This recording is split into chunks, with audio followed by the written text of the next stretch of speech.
नमस्कार दोस्तों। आखिर घाटशिला में जो उपचुनाव होने वाला है, उस उपचुनाव में कौन सा पार्टी जीतेगी? कौन सा पार्टी के जीतने की संभावना ज्यादा है?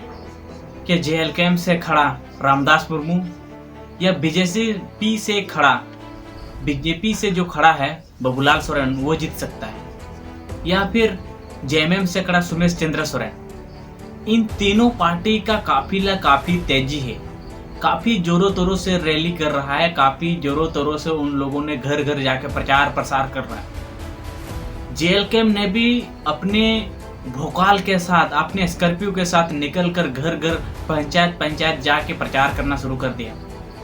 तो आपको क्या लगता है कि आखिर कौन जीतेगा? आप हमें कमेंट में बताइए और हम आपको बताएंगे कि किसकी जीतने की संभावना सबसे अधिक है, क्योंकि आने वाले 11 तारीख को यानी कि मंगलवार को वहां पे चुनाव होने वाला है।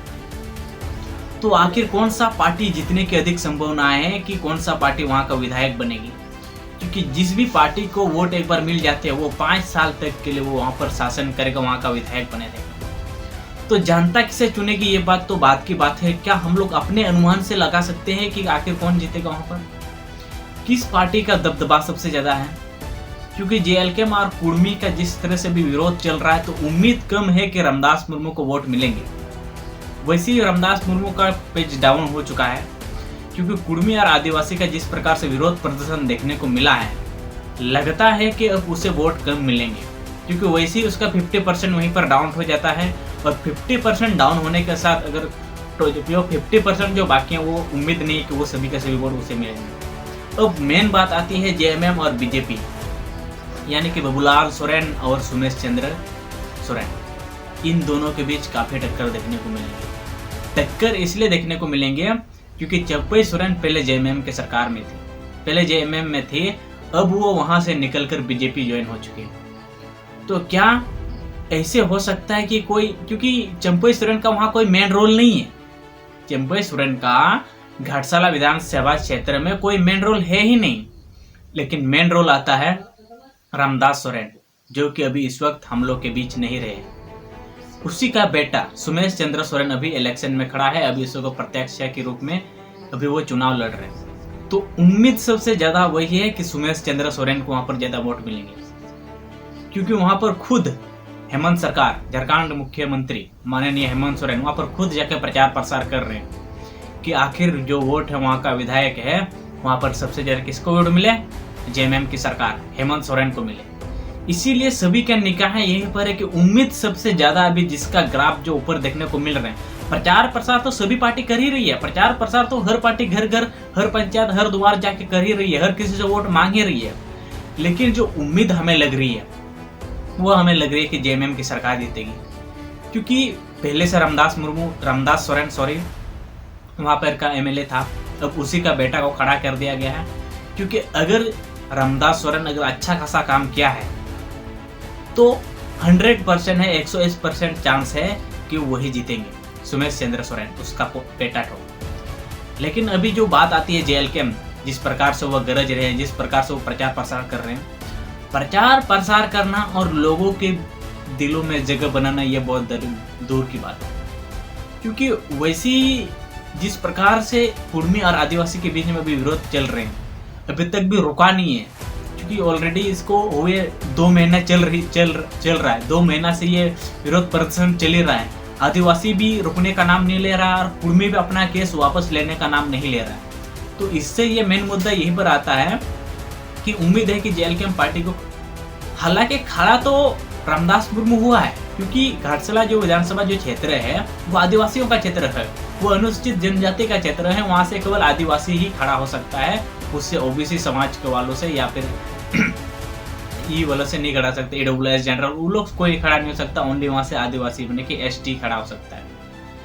तो ये सोचने वाली बात है कि खड़ा तो रामदास मुर्मू को किया गया है, वो एक आदिवासी है, लेकिन ये पार्टी का खेल जिस प्रकार से हम लोगों ने देखा है कि टाइगर जयराम महतो ने जिस प्रकार से कुर्मियों का समर्थन किया है आदिवासी एसटी सूची में शामिल होने के लिए, तो मुझे नहीं लगता है कि जेएलकेएम पार्टी को अधिक वोट मिलेंगे।